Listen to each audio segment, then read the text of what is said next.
When we think of vultures, we think of animals that eat other dead animals, whose main form of defense mechanism is to regurgitate the dead animals that they've just eaten. And the smell of this is so overpowering that anybody who isn't a vulture will just be running straight away from them. Now, when vulture comes into the room, immediately we think, oh no, someone's going to pass, or someone did just pass. So I'm sure that doesn't put vulture at the top of any guest list for any party. But vulture is an important spiritual messenger of change. And for myself, vulture has been one of my main spirit animals for most of my adult life. And today I wanted to share another aspect of vulture, a side that we may not consider. Vulture as a spiritual messenger of support, of calmness, of community, and all that in service to helping you with a big period of change. So in my case, I was going through a period where my husband had died about 3 years before, and it felt like a period of limbo where I just, not exactly holding on to the past, but not exactly moving forward. And I was living in this house that was too large for me, and just kind of, I don't know if I would call it living, but just kind of being rather than living. And I remember one point just stepping outside my house, and I live in upstate New York, in the mountains, in a small town, so it's rural. And stepping out of my house onto the driveway because I took care of a stray cat that eventually I adopted and took in. And it was springtime, and without thinking, I was just holding my cat's bowl of food. And when I stepped out, I just looked up, and I looked first to the left, and then I looked around to the right, and all around me on my driveway, there must have been over 20 vultures. And I was really shocked. It's not that vultures are uncommon. They're commonly seen, I think, all over the United States. But mostly I would see them flying way overhead or on the trees or sometimes on people's roofs, but I've never really seen them ever on my driveway. And it wasn't just one, let alone one. They were literally spread all over the driveway. Not only were they on my driveway, but a few of them were on my garage roof. And I think there was even one on the roof of my car that was parked next to my house.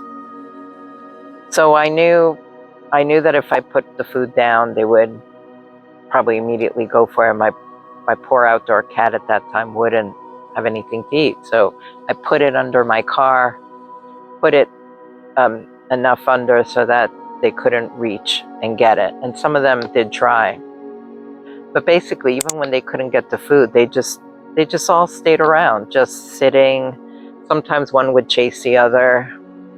And to me, it was just a shocking sight. I didn't know what to make of it. I am an animal communicator, but in that moment, I just was trying to take it in, let alone trying to understand it. So I thought it was a fluke. So I walked back in. And then the next day, and they didn't say, they must have stayed an hour. Then the next day it happened again. And then it just day after day, they all kept coming back, even though, as far as I knew, I looked around, there wasn't a big animal such as a deer that had passed on and was lying there and they were going to make a big meal of it. Nope, just there was no reason for it. They just kept coming back. And so one day I did do a meditation. I could have spoken to them all. In animal communication, you can speak to one or you can speak to the group. And then, of course, you can also do a shamanic meditation where you speak to the animal oversoul, like the spirit oversoul of vulture. And so I did that. And I got the message that there was a big change awaiting for me. I didn't get the energy of anything scary.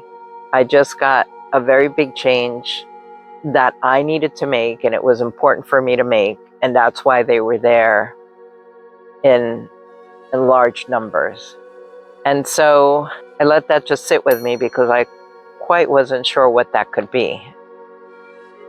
And I remember after some weeks, there was something in me where I just couldn't take any more being in this large house that eventually I realized was too much for me, and I was just trying to hang on to because it would be the last home I would ever live in. With my husband, it held all those memories, but I knew that I needed to move. But before I could sell the house to move, I had to really clear out everything that I wouldn't be taking with me. And it was a lot. It was a lifetime. It was almost 30 years of not just memories, but I guess memorabilia, like those things that aren't just things like furniture, but also have a lot of meaning because it's related to someone you love. So I had to actually clear out what I didn't need, what I didn't want, and also just curate.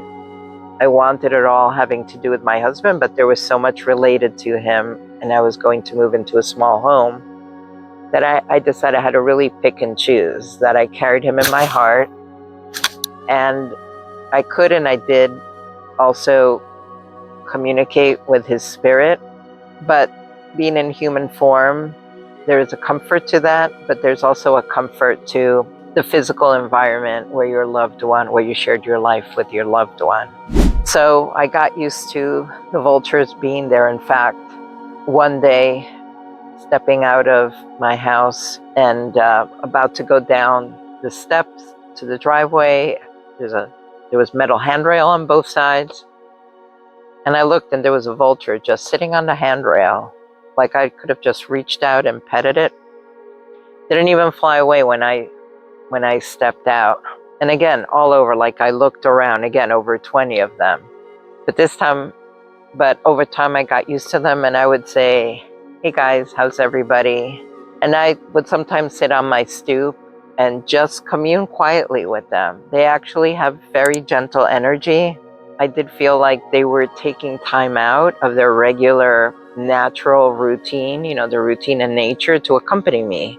They were holding space with me. They were holding space for me while I went through this big, first of all, to realize what change I needed to make, and then through the beginnings, through the first month of coming to terms with it and starting to go through everything I had, and to donate things, to sell things, to take things to the dump. Eventually, it did take me close to 4 months before I felt like I was ready to put the house on the market. But they accompanied me for a good 2 months. And so I wanted to share with you that, yes, Vulture can be a very daunting spirit animal guide, but on the other side of it, they can provide kindness, calmness, community, and support during those big changes that do feel like a part of your life has to die so that a new part can come in. So if you found this helpful and would like to support this channel, please click like and subscribe. It's very much appreciated.